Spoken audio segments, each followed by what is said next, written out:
10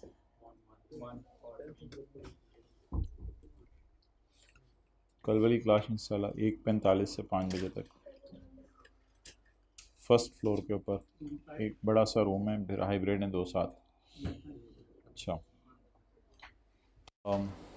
अच्छा मोहतरम, कुछ तरतीब ऐसी थी फाइनल अकाउंट के सवाल में कि जैसे जैसे ट्रायल में इंफॉर्मेशन आती रही, बैठो जल्दी, एक दफ़ा हमने सवाल पढ़ा, सवाल पढ़ के हमने जो जो चीज़ें समझ आईं उनको हमने फेस पे लिख दिया और एक एक दो दो लाइन छोड़ दी कि कोई नई चीज़ आएगी तो वहाँ लिख लेंगे। इसके बाद हमने अदर इन्फॉर्मेशन रीडिंग टाइम में पढ़ ली हुई थी, उसकी बुनियाद पर हमने नोट नंबर्स असाइन कर दिए। कोई नया नोट आएगा तो नया डाल देंगे, वो कोई ज़रूरी नहीं कि नोट्स A9 यहाँ आ नहीं सकता, नोट 9 यहाँ हेडिंग डाल के डाल देंगे। तो जो जो हमें नोट समझ आए उसकी जगह छोड़ के ट्रायल की तरतीब से चीज़ें लिखनी शुरू कर दी।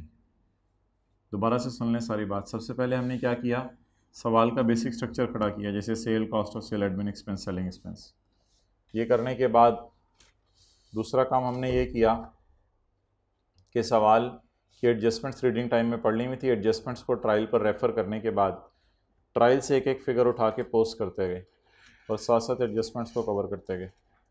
तो इस तरह डिस्क्लोजर का सवाल हो जाएगा। बाकी अगर जो हमने तरतीब दे दी है नोट्स की उसमें कोई मसला हो तो बाद में कोई नया नंबर डाल के भी नोट डाला जा सकता है, कोई ऐसी परेशानी वाली बात नहीं है।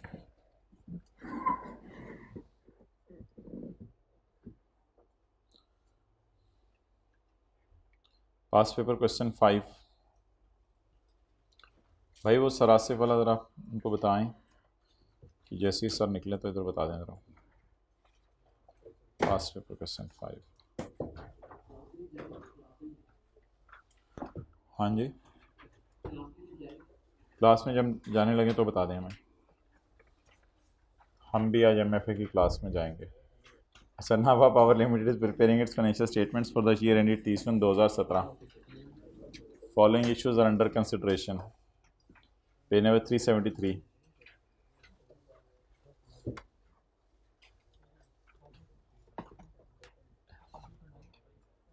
कैलकुलेशंस मैं करवा दूंगा, बाकी सोल्यूशन वगैरह आप पढ़ लीजिएगा घर में जाके।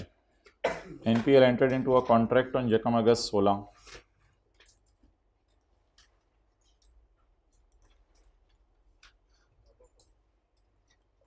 तो हमारा ईयर एंड है 30/जून/17। जुलाई, अगस्त, सितंबर, अक्टूबर, नवंबर, दिसंबर, जनवरी, फरवरी, मार्च, अप्रैल, मई, जून।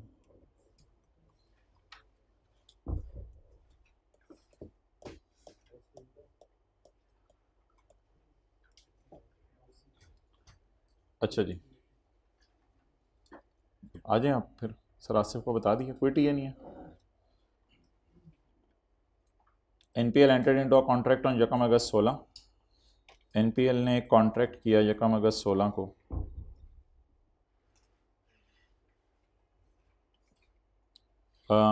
To sell customised batteries to new customer. हम बैटरीज बेचते हैं, एक नए कस्टमर को बैटरीज बेचने का वादा किया। टर्म्स ऑफ एग्रीमेंट के मुताबिक हमने 50,000 बैटरीज देनी है at the end of each month from December 16। दिसंबर 16 से हमने देनी शुरू करनी है। दिसंबर 16 से हमने बैटरीज देनी शुरू करनी है, दिसंबर 16 से सितंबर 17 तक।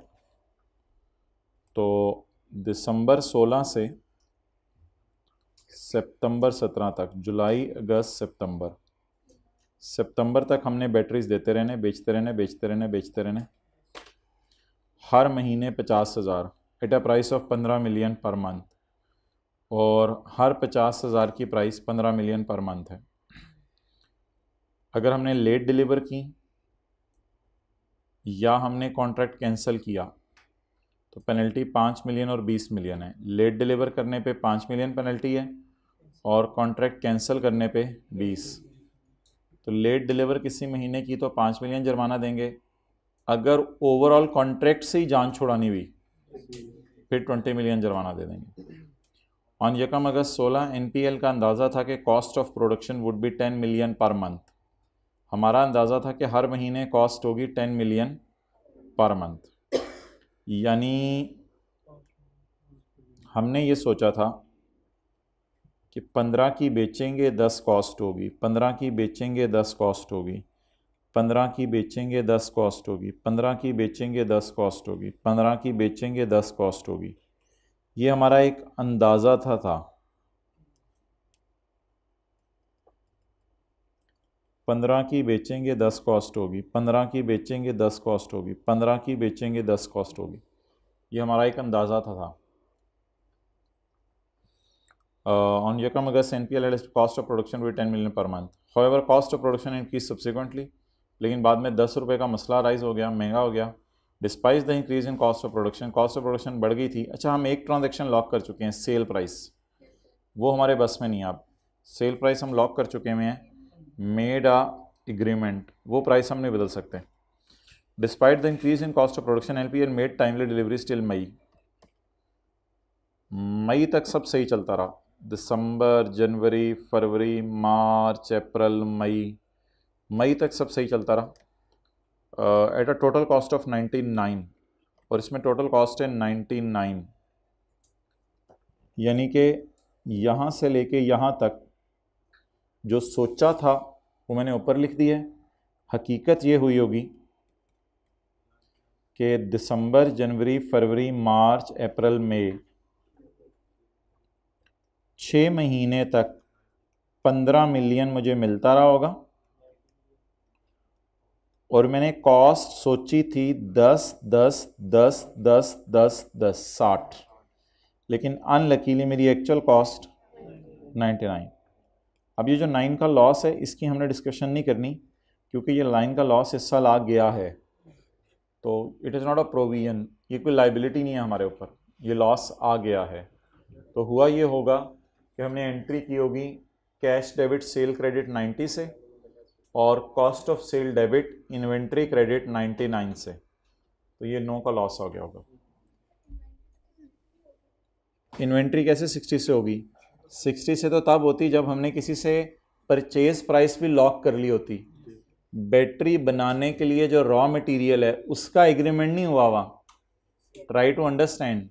बैटरी बनाने के एग्रीमेंट का एग्रीमेंट नहीं हुआ हुआ, बैटरी जो बनाने के लिए रॉ मटेरियल है, एग्रीमेंट हुआ हुआ है सेल का। इसीलिए तो उसने लिखा कि एस्टीमेट था कि कॉस्ट होगी 10, हाउएवर कॉस्ट इंक्रीज सब्सिक्वेंटली, और टोटल कॉस्ट जो एक्चुअल हुई दैट इज 99। तो ये जी सारी कहानी है, एक दफ़ा दोबारा पढ़नी है, पढ़ लें। टर्म्स के मुताबिक हमने 50,000 बैटरीज बेचनी है हर महीने के एंड पे, दिसंबर से सितंबर तक। तो ये कॉन्ट्रैक्ट जो है वो दिसंबर से जून 7 महीने, 8 9 10 महीने का ये कॉन्ट्रैक्ट है। At a price of 15 million, 10 महीने तक हमने 15 मिलियन सेल में डालने हैं। अगर कोई पेनल्टी देनी पड़ेगी तो 5 मिलियन लेट डिलीवरी पे, और अगर कोई कैंसिल करनी पड़ेगी तो 20 मिलियन पे। यकम अगस्त 16 को हमारा अंदाज़ा था कि कॉस्ट ऑफ प्रोडक्शन होगी 10, तो हम जन्नतों में बैठे हुए थे और ये सोच रहे थे हर साल 5 मिलियन का प्रॉफिट कमाएंगे और अमीर तरीन इंसान बन जाएंगे पाकिस्तान के। लेकिन जब देखा कि इस भाव बिकती है, तो डिस्पाइट इंक्रीज इन कॉस्ट हमने टाइमली डिलीवरी स्कीम टिल में eight a total cost of 99। हकीकत ये है कि जो 10 ज़रब 6 सोचा था 60 मिलियन की कॉस्ट आएगी, उसकी जगह कॉस्ट कितनी आई? 99 मिलियन। सिंपल सा डाटा। तो अब जून की स्टोरी रहेगी, जुलाई, अगस्त और सितंबर की स्टोरी रहेगी। अच्छा, ये तो बिल्कुल मैं अजीब सा कलर बना दूं इसका, ये तो हमारी कोई सोच है, पता नहीं ऑरेंज सा कलर, ये तो हमारी कोई सोच थी कि जो जो होना है, जो हुआ आपके साथ वो ये है। Supply for June was made on 15 जुलाई। चलो जी, एक बात तो पता चल गई, supply for June was made on 15 जुलाई। क्या करें इसका? Supply for June was made on 15 जुलाई, तो जून में डिलीवरी करनी थी, पास्ट इवेंट इज जून, और जून में डिलीवरी ना करना जून के आखिरी दिन खड़े होकर आपके कंधे पे लाइबिलिटी राइज हो जाएगी। तो जून की लाइबिलिटी पेनल्टी की रिकॉर्ड होगी। तो सबसे पहली एंट्री तो ये होगी जी, expense debit provision credit 5 million से। ये सिर्फ 5 मिलियन वो वाली पेनल्टी है जो जून की डिलीवरी की है, ये पहली एंट्री होगी। अंग्रेजी की डिस्कशन फिर आप पढ़ लीजिएगा घर में। तो there is a present obligation due to a past event which in this case is non delivery in the month of June, so the reliable estimate is given in question which is 5 million, so a provision should be made of ₹5 million. Next, supply for June was made on 15 July at. अच्छा वैसे आप मुझे ये बताएं, जून वाली जो batteries हैं वो जून के एंड पे हमारे पास पड़ी होंगी या जून के एंड पे बिक चुकी होंगी? मेरे ख्याल से क्लोजिंग स्टॉक में पड़ी होंगी। अच्छा, total supply for June was made on 15 July at a total cost of 18 million. जून वाली डिलीवरी की कॉस्ट क्या पड़ी? जल्दी करो, जो भी करना है, आना है जाना है बैठना है, जो भी करना है, जाने जाओ जल्दी। Supply for June was made on 15 July at a total cost of 18 million. Total cost 18 million, यानी महीने के एंड पे मैंने नहीं बेची चीज़ें, बल्कि आधा महीना और 1.5 महीने के एंड पे मैंने चीज़ें बेची। टोटल कॉस्ट 18 आई, of which 14 had been incurred till 30 June, जिसमें से 14 की कॉस्ट कब आ गई थी? 30 जून को। ओके,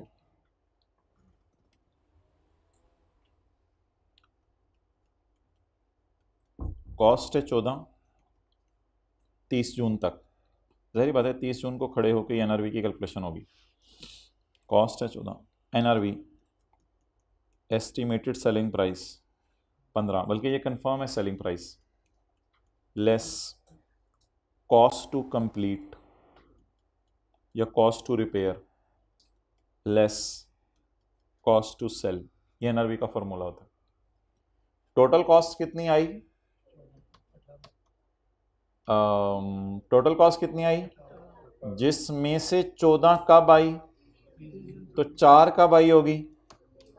अगले साल। तो ये मेरे ख्याल से 30 जून पे खड़े होके मेरा अंदाज़ा था कि फ्यूचर में कॉस्ट कितनी होगी। कॉस्ट टू कंप्लीट ज़रा कोई बताए मुझे, कॉस्ट टू कंप्लीट कितनी कॉस्ट आ गई थी? 14। टोटल कितने की बनी product? What is estimated future cost? असल में एनआरवी पता क्या होता है, फ्यूचर में क्या आना है और फ्यूचर में क्या जाना है, इसे कंपेयर करो बुक वैल्यू से। कॉस्ट टू सेल सवाल में गिवन नहीं है, एनआरवी लॉस आ जाएगा 3 रुपए का। Cost of sale debit inventory credit, note करो।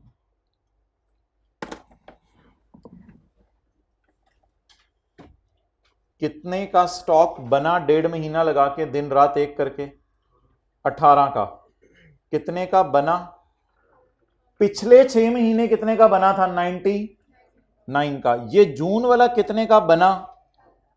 18 का। जब ये जून वाला 18 का बना तो 18 का बनने की वजह से हमारे साल में कितने का बन गया था? तो हमारे साल में बैलेंस शीट में कितने पे कॉस्ट नजर आ रही होगी? 14। लेकिन मैंने हमारे साल के एंड पे खड़े होकर एनआरवी टेस्ट परफॉर्म करने हैं। एनआरवी टेस्ट होता है फ्यूचर का data, estimated selling price, estimated cost to sell और एस्टिमेटेड कॉस्ट टू रिपेयर या कॉस्ट टू कंप्लीट।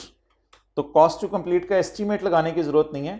अब हम बड़े हो गए हुए हैं, तो जिंदगी में अगर कभी IAS 2 लगाना पड़ा तो अब IAS 10 ने हमें बता दिया हुआ है कि जनवरी फरवरी हमारे हाथ में होता है, तो एस्टिमेट की जरूरत नहीं होती, वो चीजें एक्चुअली पता चल जाती हैं। अब हम बड़े हो गए हुए हैं, अब इंशाल्लाह IAS 2 में वो जो हम सोचते थे ना एस्टिमेटेड सेलिंग प्राइस, तो अगर फाइनेंशियल स्टेटमेंट ऑथराइज होने से पहले चीजें बिक गई हैं तो प्राइसेस फिर एस्टिमेट लगाने की जरूरत नहीं है, फिर तो सब पता है। तो 18 का खर्चा होना हो गया, 14 का हमारे साल हो गया, 4 इज कॉस्ट टू कंप्लीट। ये सारा फड्डा हो गया जून की डिलीवरी का। अब पीछे रह गई हमारे ईयर एंड पे खड़े होकर जुलाई और अगस्त और सितंबर की डिलीवरी। अब पीछे 3 डिलीवरीज रह गई हैं, कौन कौन सी? जुलाई, अगस्त और सितंबर की। अगर मैं फ्यूचर में ऑपरेट ना करूं जुलाई, अगस्त, सितंबर में, तो मुझे ये लॉस नहीं आएगा। तो क्या मैं कह सकता हूं जुलाई, अगस्त, सितंबर का फ्यूचर ऑपरेटिंग लॉस है, अवॉइड कर दूं तो छोड़े परे, बस सवाल खत्म हुआ, कॉन्ट्रैक्ट ऑनरस हो चुका है। ये नहीं कह सकते कि फ्यूचर में अवॉइड हो सकता है। मैं वादा कर चुका हूं कि तुम्हें सितंबर तक डिलीवरीज करनी है, तो अब एक कैलकुलेशन होने लगी है। एक कैलकुलेशन थी दिसंबर से अप्रैल की, वो मैंने कहा था बेशक में डिस्कस ना करें। एक कैलकुलेशन होगी जून की, दिसंबर से मई तक की। एक कैलकुलेशन होगी जून की, वो मैंने उसका पेनल्टी भी बुक कर दी और उसका एनआरवी लॉस भी बुक कर दिया। अब आखिरी एंट्री है ऑनरेस कॉन्ट्रैक्ट की, expense debit provision for onerous contract, इसकी एंट्री अब करनी है हमने। तो इफ आई ऑनर, तो 3 महीने रह गए हैं, जुलाई अगस्त सितंबर। तो इफ आई ऑनर, तो 3 महीने तक मुझे 15 मिलियन आएगा, लेकिन उसके लिए मुझे कॉस्ट करनी पड़ेगी इनकर। उसके लिए मुझे क्या करनी पड़ेगी? कॉस्ट इनकर करनी पड़ेगी। It is estimated that 55 million would need to spend to make last 3 deliveries within time. अगर अगली 3 डिलीवरीज करनी है तो मेरा अंदाजा है कि 55 मिलियन का और खर्चा आएगा। इफ आई ऑनर, टोटल खर्चा, इफ आई कैंसल, क्या पसंद करेंगे? मेरे ख्याल से फैक्ट्री खुली रखें, दिन रात लेबर को लगाएं, और लेबर को लगा के कहें जुलाई में भी बैटरीज बनाओ, अगस्त में भी बैटरीज बनाओ, सितंबर में भी बैटरीज बनाओ, और इस बंदे को बैटरीज दे के आप रिलैक्स हो जाएं, क्योंकि आपको 20 मिलियन का लॉस पड़ना था, वो आप सिर्फ 10 मिलियन का होगा अगर आप बैटरीज बनाते रहते हैं। अब इन दोनों का मैं डिफरेंस नहीं ले रहा, इन दोनों में से मैं लोअर उठा रहा हूं, कोई और साइंस ना आ जाए इधर। इन दोनों में से लोअर उठा रहे हैं।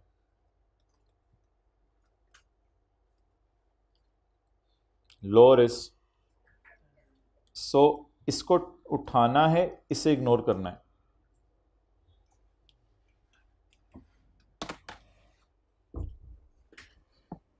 तो ये 3 जर्नल एंट्रीज बनती हैं।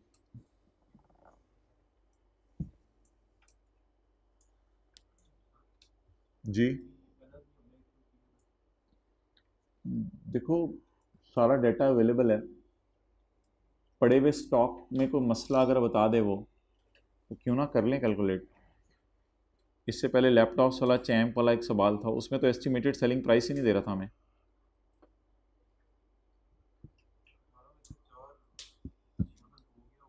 नहीं, 18 में से 14 हो गया हुआ है, 4 अगले साल होने हैं। असल में ना NRV is like value in use type, यानी फ्यूचर के कैश फ्लो से खेलती है। फ्यूचर में 15 आएगा, एस्टीमेट का लफ्ज़ है। आप ना IS2 खोल के ना इसको देखते हैं। IS2, what is the definition of NRV?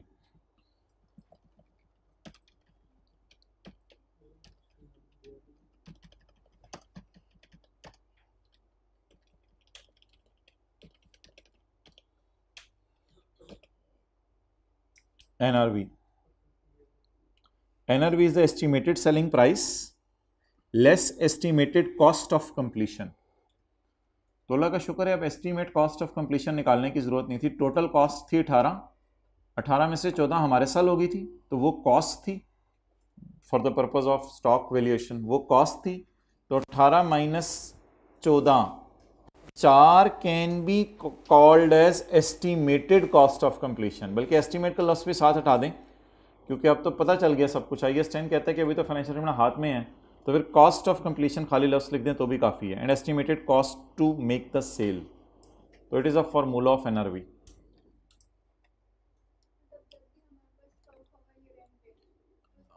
हाँ जी बिल्कुल, डेटा अवेलेबल हो, एनआरवी टेस्ट से गुजार दें, ना अवेलेबल हो तो डिस्कशन कर दें। चलें जी, ओवरऑल पिक्चर है ये। ओहो, क्वेश्चन नंबर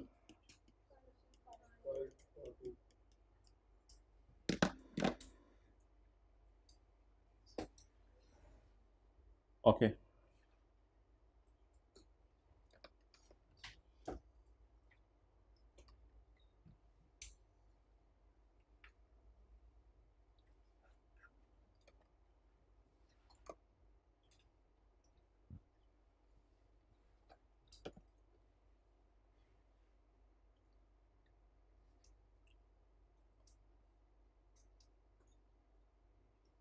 अच्छा जी, अब एक सवाल है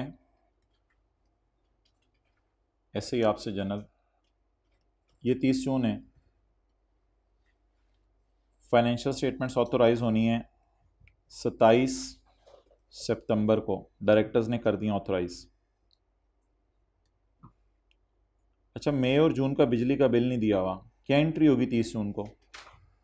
इलेक्ट्रिसिटी एक्सपेंस डेबिट, मई जून का बिल पेएबल क्रेडिट। अच्छा, जुलाई का बिल भी नहीं दिया, उसकी एंट्री अभी तो फाइनेंशियल स्टेटमेंट हमारे हाथ में है, तो 13 महीने का खर्चा बुक कर लें फिर, क्यों? अच्छा, बिल्डिंग का रेंट नहीं दिया 2 महीने का, और बिल्डिंग का रेंट इस महीने का भी नहीं दिया, लेकिन अभी फाइनेंशियल स्टेटमेंट हमारे हाथ में है, तो ये तो खर्चे ही अगले साल का ना। ये जो मैंने आपको 2 मिसालें दी हैं, इसमें एक चीज़ ऑब्जर्व कीजिएगा, इन लाइबिलिटीज़ का ना वक्त गुजरने से ताल्लुक़ होता है।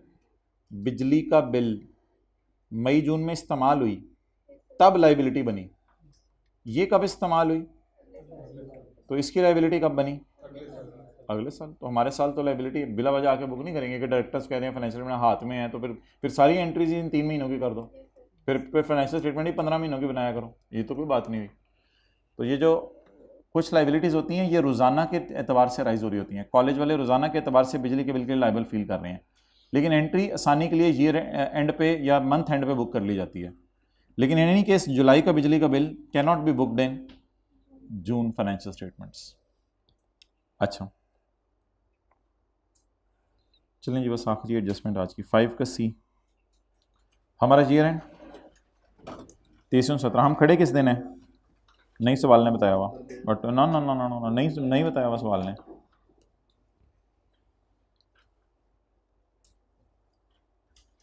कल की क्लास में मुझे याद कराइएगा, IAS 1037 का नोट बनाना है।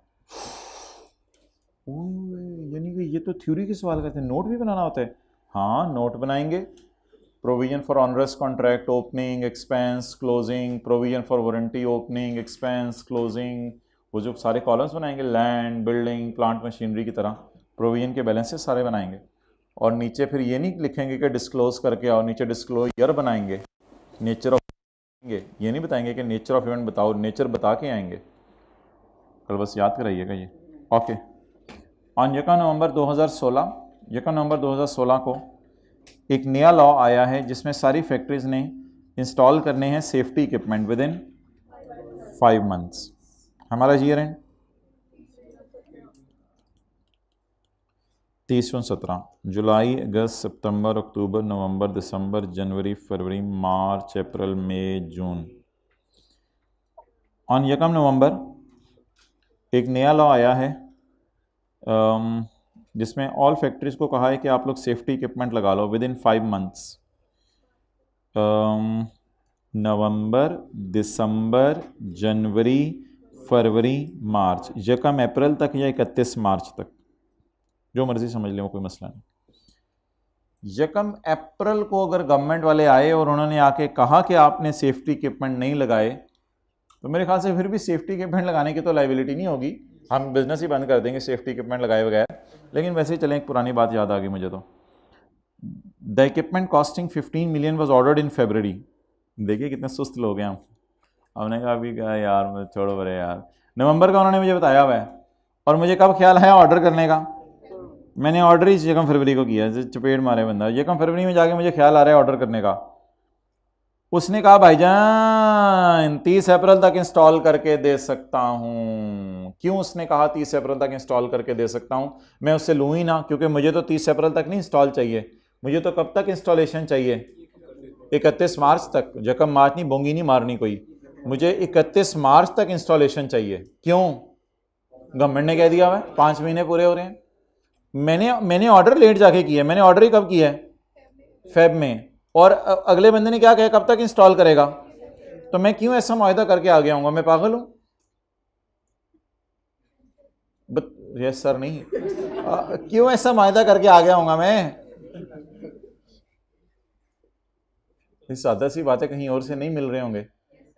और जब ऐसी कोई चीज़ आती है, गवर्नमेंट कहते सोलर लगा लो, तो सारी सोलर कंपनीज आपको कहेंगी भाईजान अब आराम से, आपकी बारी 2 साल बाद आनी है, अब तो सारे महल्ले में हर घर में सोलर लगने हैं। तो सारी फैक्ट्रीज के लिए नोटिफिकेशन आया होगा, तो एकदम इन पे लोड पड़ गया होगा। किन लोगों पे? जब मास्क खत्म हो गए थे एकदम सारे, तो अब वो कोई बंदा आपको कहे यार मास्क में आपको कोरोना खत्म होने के बाद दूंगा तो अब क्या करें, हमें है ही नहीं उसके पास। तो उसने कहा भाईजान ये गवर्नमेंट का लॉ जब हो जाएगा ना, महीने बाद मेरे पास आना, तो हमने एग्री कर लिया होगा। अच्छा, हाउएवर सप्लायर डिलेड, उसने भी अपना थोड़ा सा मसाला डाला। पहले तो हमने लेट ऑर्डर किया, माशाल्लाह उसने वादा किया था कि 30 अप्रैल तक दे देगा। However supplier delayed the installation till 31 July 2017। Motor लगाने घर में बंदा आता है, जी लगाने आ जाएंगे आ जाएंगे आ जाएंगे आ जाएंगे, 10 दिन बाद आते हैं भाई जनाब मोटर लेके आ गए हैं, सॉरी स्विच भूल गए। तो वो 30 अप्रैल को उसने आना था, लेकिन वो कब आया मेरे पास? However the supplier delayed the installation till 31 July 17। अब इंस्टॉल कब हुआ? 31 जुलाई 17 को। कब होना था? कब होना था? कब हुआ? 31 जुलाई को। ऑन 5 अगस्त 17, फाइनेंशियल स्टेटमेंट हाथ में होती है, कोई मसला नहीं। 5 अगस्त 17, 5 दिन बाद इंस्टॉल होते ही 5 दिन बाद कंपनी को एक नोटिस आ गया है, levying a penalty of 1.6 million, that is 0.4 million for each month during which violation continued. ये जरा 4 महीने में देख लूं कौन से बन रहे हैं, 1 मिनट जरा। अप्रैल, मई, जून, जुलाई, ठीक है बिल्कुल। 5 अगस्त को गवर्नमेंट ने कहा है कि भाईजान, गवर्नमेंट को हमारे ईयर एंड से क्या सरकार है? गवर्नमेंट को हमारे ईयर एंड से क्या सरोकार है? Government is least bothered about our year end. Government ने 5 अगस्त को कहा कि भाईजान 4 महीने की पेनल्टी दो। हमने कहा सारा आंखों पे, बिल्कुल हम मानते हैं। आप बता दें मैं जो है वो एंट्री जो करूं, क्या करूं? एक्सपेंस डेबिट, ये आपको मैं असल में बताना था। प्रोविजन पेबल कर लो यार, इसमें तो कोई इतना हार्ड एंड फास्ट नहीं है, पेबल कर लो।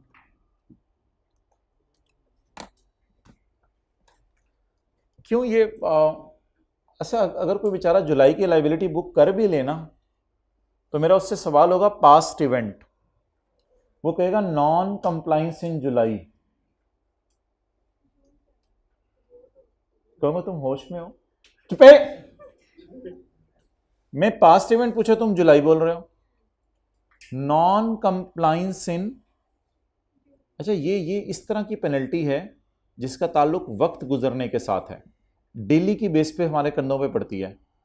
सरासिफ चले गए? नहीं गए? ठीक। अच्छा, आप वो असल में आप बच्चे गिन रहे हो, बच्चे समझ रहे हैं शायद कुछ अच्छा ऐसा भी नहीं है ना, अल्हम्दुलिल्लाह। अच्छा तो अब आप मुझे ये बताएं कि अच्छा कल एक सवाल था, वो कुछ और था, उसका वक्त गुजरने से ताल्लुक नहीं था। वो सवाल ये था कि वो पिछले साल हमारे में कहीं सल्फर एमिशंस किस दिन हमने किए हैं, तो गवर्नमेंट ने कहा था यार उसका जुर्माना दे दो। वो कोई एक हरकत हमने की थी जिसकी वजह से जुर्माना है। तो इस सवाल का बिल्कुल इंडिपेंडेंटली सवाल, ये सवाल कहते हैं कि भाईजान सेफ्टी इक्विपमेंट लगाओ, हमने लगाते लगाते लगाते लगाते 4 महीने लेट कर दिए। तो हम गवर्नमेंट की तरफ, अच्छा गवर्नमेंट को ये कहानी सुना देंगे यार हमारा सप्लायर ने लेट कर दिया, ये हो गया वो हो गया, अम्मी वो तो मेरे दोस्त ने मुझे बैग में सिगरेट डाल दी थी, तो ये चुपेड़, तू सो रहा था उस वक्त, तो बैग की जिप हर वक्त बंद करके बैग के ऊपर बैठा, सॉरी। तो एक्सपेंस डेबिट प्रोविजन क्रेडिट 1.2, खुदा के लिए इसको एडजस्टिंग इवेंट भी नहीं कह सकते कि 1.2 डजंट, ये जो 0.4 है doesn't relate to a circumstances that existed at balance sheet date. ऐसी बात नहीं है। जिस महीने की नॉन कंप्लायंस होगी, असल में मजे की बात यह है कि अप्रैल को जब आप रात को सो रहे होंगे तो उस वक्त आप समझेंगे कि मैं 0.4 के लिए लायबल हूं। फिर जब मई को रात को सो रहे होंगे तो 0.4 जमा 0.4 के लिए लायबल हूं। फिर जब आप जून को रात को सो रहे होंगे 1.2 के लिए। Still you can avoid the liability by installing on यकम जुलाई। अब आप अगले महीने की लायबिलिटी फिर भी अवॉइड कर सकते हैं यकम जुलाई को इंस्टॉल करके, लेकिन अगर ना हो इंस्टॉल फिर आप देना तो पड़ेगा, लेकिन खर्चा उतना बुक होगा। अच्छा, अब कहानी है रीइंबर्समेंट की। मैं सप्लायर के पास चला गया, मैंने उससे कहा यार जुर्माना तुम्हारे पे डाल रहा हूं मैं। उस पर कितने जुर्माने डालूंगा? चारों? एक्सीलेंट, 3 माह के जुर्माने, उसमें से एंट्री क्या करनी है वो अलग बहस है। उस पर कितने जुर्माने में डालूंगा? किसी को याद है उसने वादा कब किया था कि मैं कब तक लगाऊंगा? ये मैं डेट डाल नहीं रहा था बीच में, मैंने अब डाली है वरना कंफ्यूजन हो जानी थी। उसने कहा था मैं तब तक कर दूंगा। अब थोड़ी सी बिजनेस सेंस भी तो होनी चाहिए ना चीज़ों की। अब जब मैं उसके पास जाऊंगा, उससे जाके कहूँगा भाईजान it is probable, it is a high chance, वो कंटिजेंट एसेट ही। अब मैं क्या करूँ, रिसीवेबल नहीं है, sorry it is not receivable, it is contingent asset. It is high chance that penalty will be recovered from, पूरी अमाउंट ही, इट इज़ हाई चांस कि वो उससे रिकवर हो जाएगी। उससे रिकवरी मैं किस किस महीने की मांगूंगा। अब मैं येलो डब्बे बना रहा हूं, मई की मांगूंगा क्योंकि वो कहेगा भाईजान मैंने कहा आपको 31 अप्रैल को सप्लाई करने थे, मैंने 3 महीने लेट किए हैं, मैं उससे मांगूंगा 1.2, लेकिन अगेन हमारे साल की 2 की। तो क्या होगा, तो क्या करेंगे, प्रोबेबल होगा तो कंटिजेंट एसेट डिस्क्लोज करेंगे। अब no journal entry regarding asset, however will be disclosed giving brief nature of event and estimate of financial effect। माजरत 0.8। फ्यूचर इवेंट्स को इग्नोर करें जो जुलाई में होना है।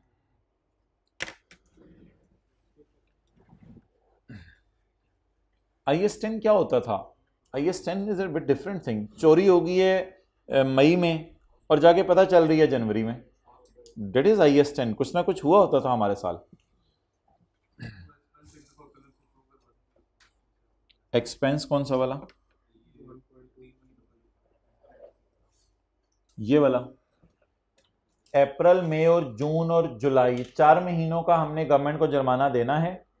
उसमें से जून पे खड़े होके 3 महीने की नॉन कंप्लाइंस है, so date is a past event. अप्रैल, मई, जून। ठीक है जी, इनको जाने दें। मैं बस आपके सामने ना थ्योरी का सोल्यूशन पढ़ दूं, क्योंकि आप लोगों ने नहीं पढ़ना घर जाके, तो मैं आपके सामने थ्योरी का सोल्यूशन पढ़ दूं दोनों सवालों का। प्रोविजन पे क्या लिख के आएंगे, प्रोविजन के बारे में हाउ टू राइट डाउन का पॉइंट नंबर 1, पर इसके बारे में क्या लिख के आएंगे, 1 2 3 4 5 6। 5 में था वर्चुअली सर्टन और 6 में था कंटिजेंट एसेट। कल की क्लास फर्स्ट फ्लोर पे होगी।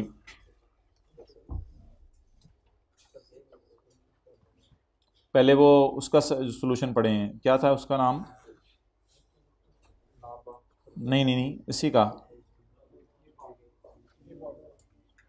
प्रोविजन फॉर पेनल्टी कितने रुपए थी, 5 रुपए। एनआरबी लॉस 3 रुपए और ऑनरस कॉन्ट्रैक्ट 10 रुपए।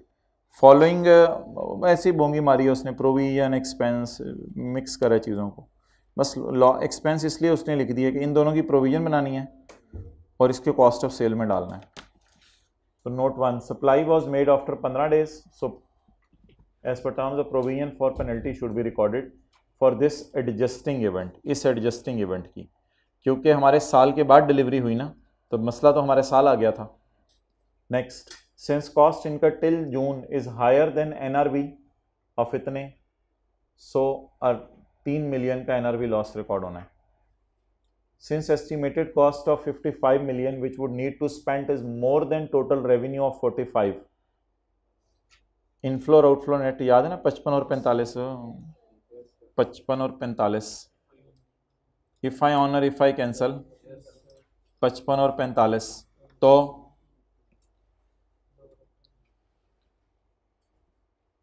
the contract is considered onerous and provision should be made at 10 million, that is lower of cost of fulfilling, that is 10 million, or penalty arising from failure। पता नहीं क्यों इतने कंजूसी से solution दे रहा है। As on 30/16 NPL should record a provision of your expense of 1.2 million in relation to penalty for non-compliance of new law from 1 April to 30 June, because at the balance sheet date there is a past present obligation in respect of a non-compliance of law। NPL should disclose the penalty, provision को disclose भी करना होता है। अब उसने ये लिख दिया, since the reimbursement of penalty amount from vendor is possible, the reimbursement of 2 months should be disclosed as a giving brief nature of event and estimate of financial.